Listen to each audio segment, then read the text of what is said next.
we have as guest an art teacher para ibahagi sa atin yung mga creative ways of bonding with our children. Ngayon po kasama natin ulit siya, but this time as a special education teacher, right?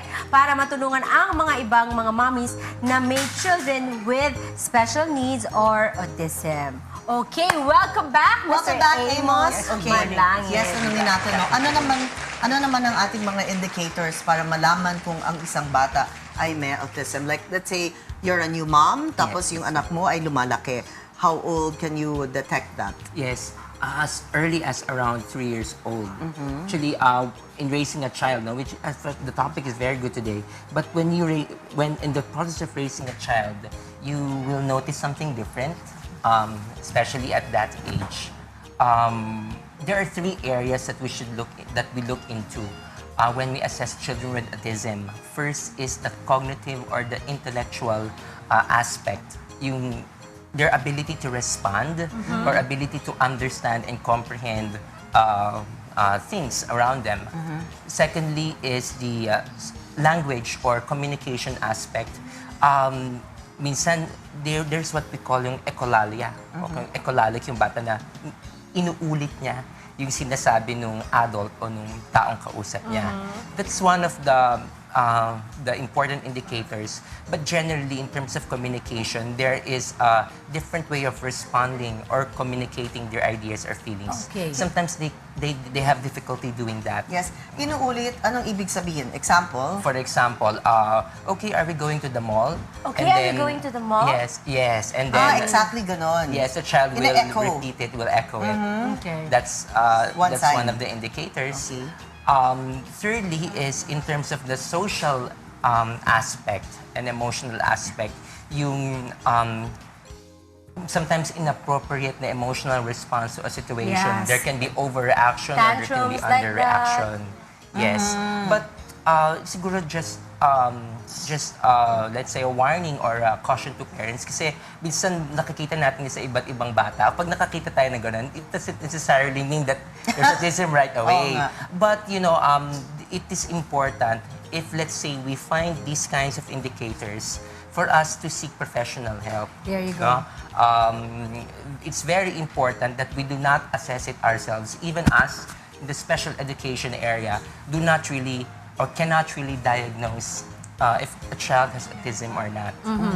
But we do help in terms of, let's say sa school, nandun kami, araw-araw namin nakakasama yung bata, medyo itatap na namin, Mami, why don't we seek some professional help and get a diagnosis? Talaga, kailangan very careful ang pagsabi niyan sa mga mommies because I think the first thing ang importante kasi is acceptance. Yes. Na baka may problema nga. Yes. And as special education teachers, we are trained and we are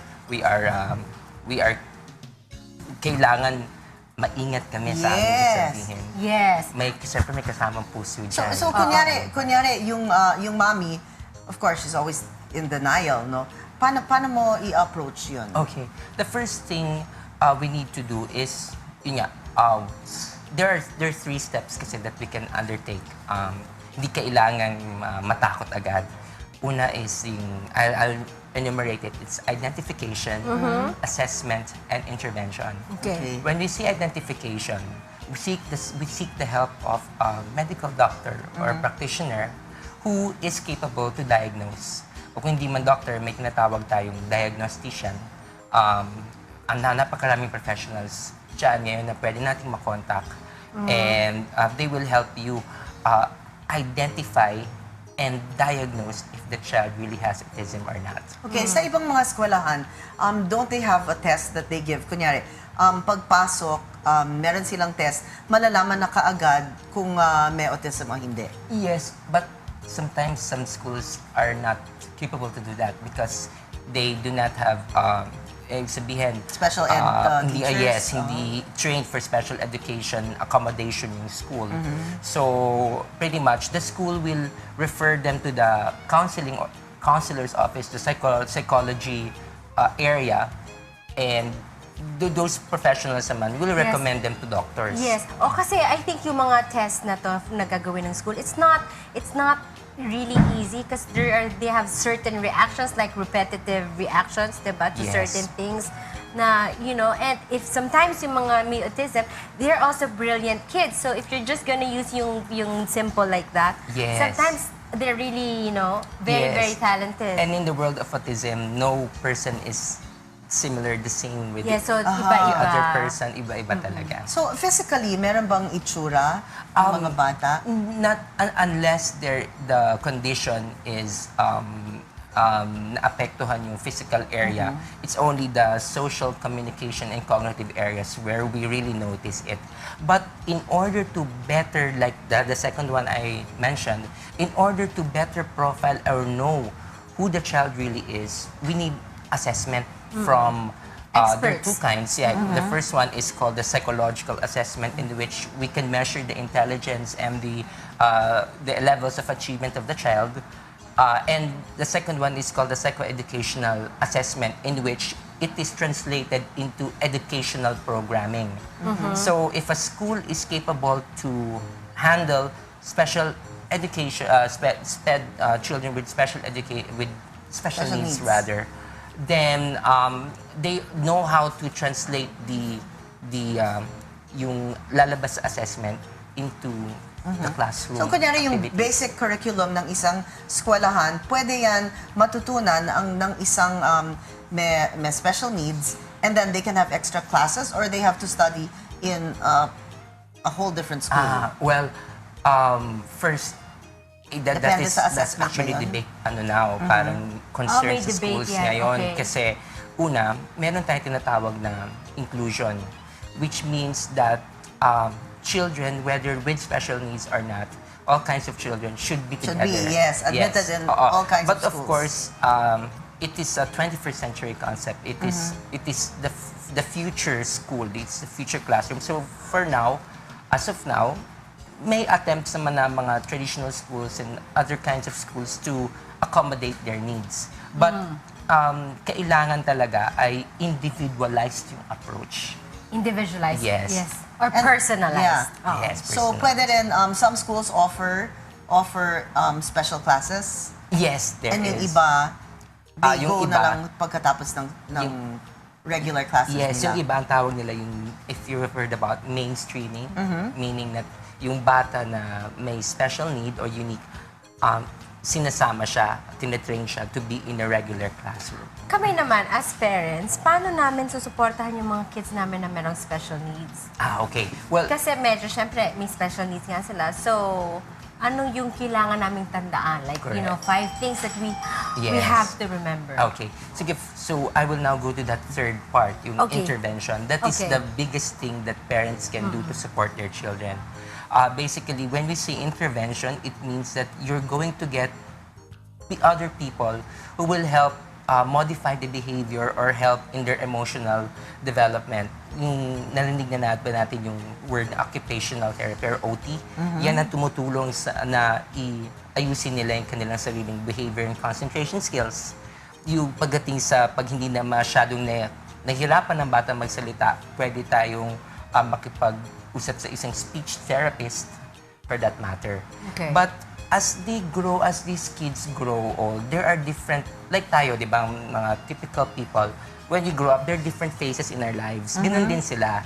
Like for their childhood, maybe it is best talaga that we also look for a school or talk to the school and see if they can help out instead of parang look just into the behaviors of these children. Okay. Because sometimes medyo baka may peculiar behavior sila na hindi naintindihan ng ibang bata. Kung hindi supportive ang school, sayang, hindi maintindihan.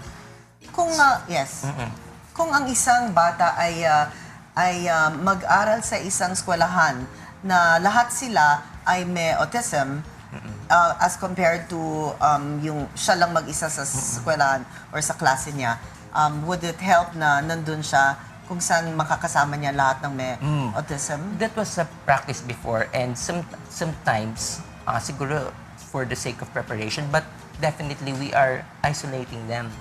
We are not integrating them into the real environment who consists or comprises of different kinds of people.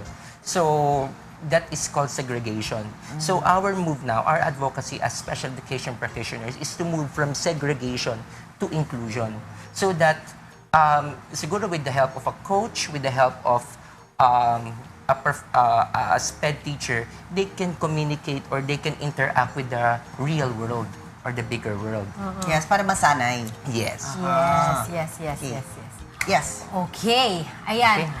Actually, may debate dyan before, if I remember it correctly, no? Kasi sinasabi nila na pag sinama mo dun sa mga children without special needs, they feel naman na parang, I'm the only one like this in the classroom.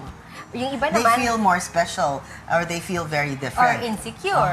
And yung iba naman, sinasabi, at least maganda ihalo mo sa mga children without special needs para na-inculcate sa kanila yung ways ng mga children without special Yes. needs. And you know, this is surprising. My experience, no, mas actually nag-benefit yung mga typical children.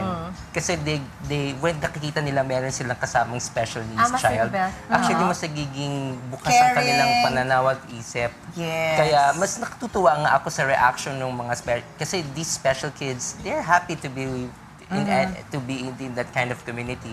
And ngayon, nagiging less discriminating ngayon yung environment around him. Dahil So it's present actually siya. That's good, yeah. Advantage more Yes. than, oh good. And Ayan. hindi lang naman siya yung natututo from those without special needs. And then natututo rin yung those without special needs dun sa may Correct. And the autism. real Pero world. sana at least mga 3 or 5 children sa isang classroom. Pag isa lang parang, Yeah. I Or don't at think, least 2 na Yes. or siguro. 2 or, oo.